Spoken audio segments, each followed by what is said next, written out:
Tillu square సినిమాతో మరో super hit అందుకున్న సిద్ధు జొన్నలగడ్డ నెక్స్ట్ మూవీకి రెడీ అవుతున్నారు. 3-4 సినిమాలు ఒకేసారి ఓకే చేసిన ఈ యంగ్ హీరో వీటిల్లో ముందుగా తన ఇమేజ్ కి భిన్నంగా ఓ స్టైలిష్ మూవీని పట్టాలెక్కిస్తున్నారు.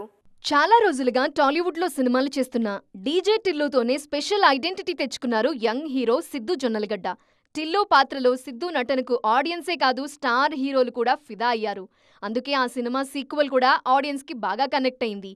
టిల్లు స్క్వేర్ సక్సెస్ తరువాత బ్రేక్ తీసుకున్న సిద్ధు నెక్స్ట్ మూవీని తన ఇమేజ్ కి భిన్నంగా ప్లాన్ చేస్తున్నారు. ఊర మాస్ ఇమేజ్ ఉన్న సిద్ధు నెక్స్ట్ మూవీలో స్టైలిష్ లుక్ లో దర్శనమివ్వబోతున్నారు. ప్రముఖ స్టైలిస్ట్ నీరజ కోన డైరెక్షన్ లో ఈ మూవీ తెరకెక్కనుంది. సిద్ధు బర్త్డే సందర్భంగా తెలుసు కదా సినిమాని అనౌన్స్ చేశారు. ఇన్నాళ్లు ప్రీ ప్రొడక్షన్ పనుల్లో ఉన్న టీం ఆగస్టులో సినిమాని పట్టాలెక్కించేందుకు రెడీ అవుతోంది. ఈ సినిమాతో సిద్ధు జొన్నలగడ్డ ఎలాంటి క్యారెక్టర్ అయినా చేయగలరు అని ప్రూవ్ అవుతుంది అంటున్నారు మేకర్స్. తన బ్రాండ్ టిల్లు క్యారెక్టర్ ని కూడా కంటిన్యూ చేయబోతున్నారు సిద్ధు. వారికోస్ వెయిన్స్ వ్యాధికి కేవలం 30 నిమిషాల్లో చికిత్స. కాల్ చేయండి 9989527715. టిల్లు స్క్వేర్ సూపర్ హిట్ కావడంతో ఆ సిరీస్ లో త్రీక్వెల్ ని ప్లాన్ చేస్తున్నారు. టిల్లు క్యూబ్ పేరుతో తెరకెక్కనున్న త్రీక్వెల్ ని భారీ బడ్జెట్ తో ప్లాన్ చేస్తున్నారు.